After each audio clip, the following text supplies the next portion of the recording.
Halo, ketemu lagi dengan saya channel Dr. Made Hipnotis.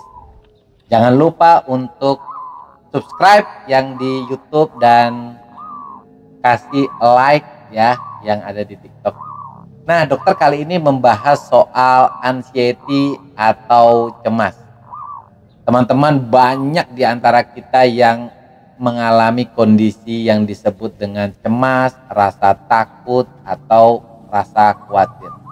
Entah apapun alasannya, ada yang mengkhawatirkan masa depan, ada yang mengkhawatirkan tentang kesehatan dirinya, ada yang mengkhawatirkan tentang entah apa sesuatu yang tidak jelas. Sehingga kadang-kadang seorang anxiety menderita keluhan seperti asam lambung, pusing, banyak ya. Nah, teman-teman yang menderita keluhan anxiety dan sudah mengganggu, nonton videonya dokter sampai terakhir. Yang jadi pertanyaan adalah, apakah seorang yang menderita anxiety boleh bercerita kepada orang lain tentang apa yang dia rasakan? Kalau dokter kasih nasihat ya, kalau mau diterima, sebaiknya tidak perlu menceritakan apapun keluhan Anda kepada orang lain, kecuali kepada profesional. Siapa itu? Yaitu seorang psikiater atau ke seorang psikolog. Kenapa? Karena ketika Anda bercerita kepada orang lain yang tanda petik tidak profesional, maka Anda akan mendapatkan jawaban yang justru bisa membuat Anda tambah cemas, yang membuat Anda mungkin bisa mengalami depresi. Coba bayangkan ketika Anda bercerita tentang keluhan Anda yang merasa seolah-olah akan atau Anda merasa seperti ada ketakutan ketika Anda sendirian, ketika pasangan hidup Anda nggak ada. Misalnya pasangan hidup Anda keluar kota, Anda sendirian di dalam rumah, Anda merasa ketakutan. Dan ini Anda ceritakan kepada lingkungan Anda, entah saudara, entah kerabat, atau teman. Apa yang dapat dari sahabat itu? Mungkin Anda malah dituduh orang yang kurang iman, orang yang tidak dekat dengan Tuhan. Padahal teman Anda tak sadar kalau Anda sudah berdoa mati-matian. Mungkin seharian Anda menangis di depan Tuhan. Dia tidak tahu, tapi tetap aja dia mengatakan Anda tidak dekat dengan Tuhan. Atau dia mengatakan bahwa penyakit itu berasal dari pikiran Anda sendiri. Anda yang membuat pikiran Anda seperti itu. Tentu Anda akan menjadi kecewa, seolah-olah Anda yang membuat Anda menjadi sakit. Benar nggak? Makanya dokter bilang, tidak perlu bercerita kepada orang lain kecuali kepada profesional. Nah dok, bagaimana kita bisa menyembuhkan rasa takut kita, cemas kita tanpa orang profesional? Artinya, apakah kita bisa menyembuhkan diri kita sendiri? Jawabannya mau tahu? Jawabannya tentu bisa.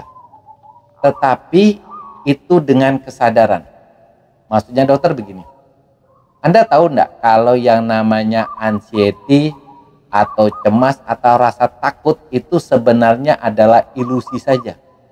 Dia tidak realita. Ketika Anda mengatakan aku mau itu kan cuma perasaan Anda saja. Ketika Anda ketakutan ketika sendirian, itu juga perasaan Anda saja. Ketika Anda menyadari bahwa semua anxiety dan cemas itu hanya ada di ilusi pikiran Anda, saat itu Anda mulai sembuh dari yang namanya anxiety. Yang dibutuhkan oleh Anda cuma kesadaran bahwa apa yang Anda rasakan itu cuma ilusi Anda. Caranya Anda ingin tahu toh bagaimana cara untuk sembuh dari anxiety atau cemas.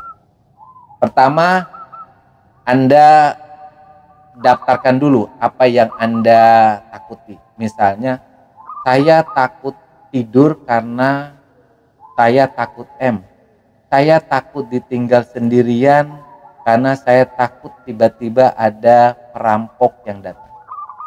Ini contoh misal saja. Anda mengalami kecemasan. Anda menyadari dulu bahwa semua itu berasal dari ilusi Anda saja yang ada di pikiran. Lalu Anda lawan dengan kata-kata. Ketika Anda takut sendirian, suruh pasangan hidup Anda 1 hari atau 2 hari pergi dari rumah, atau suruh dia di keluarga sendiri, dan Anda beranikan diri untuk sendiri. Awalnya Anda akan merasa ketakutan, cemas. Di sinilah kuncinya. Anda harus melawan dia. Jadi Anda lawan, ya. Anda lawan dengan cara apa? Anda buktikan bahwa Anda sendirian di dalam rumah. 24 jam Anda sendirian di rumah. Tentunya Anda sudah ada bekal makanan di rumah. Ketika Anda 24 jam Anda di rumah dan tidak terjadi apa-apa, katakan di dalam pikiran Anda, ternyata kata dokter benar, bahwa saya nggak jadi apa-apa, saya baik-baik saja. Berarti perasaan yang tadi, perasaan takut itu cuma ilusi saya. Atau ketika Anda tidak berani tidur karena Anda takut takut nggak bangun-bangun. Ayo kita buktikan. Awalnya Anda bisa dibantu dengan obat tidur. Anda tidur, ketika Anda bangun ternyata nggak apa-apa. Lalu Anda katakan di dalam kesadaran Anda, saya bisa tidur malam dan bangun pagi badan saya segar dan ternyata saya sehat-sehat saja. Ketika Anda menyadari, bahkan dengan mengatakan suatu perkataan dengan kesadaran bahwa ini saya baik-baik saja, saya sudah di rumah sendirian 24 jam, aman, saya sehat, tanpa luka apapun, ya, tanpa ada orang yang mencuri, merampok, saya aman ini. Atau saya bantu dengan obat tidur, saya bisa tidur seharian, saya bangun, buktinya saya aman-aman. Nah, kesadaran itulah yang dibutuhkan pada orang yang namanya anxiety. Bahkan Anda tanpa tenaga profesional, Anda bisa sembuh. Yang penting Anda menyadari bahwa semua rasa takut, rasa cemas, dan rasa khawatir itu berasal dari ilusi Anda saja. Oke? Bagi teman-teman yang mengalami cemas, anxiety, pesan dokter tetap semangat ya.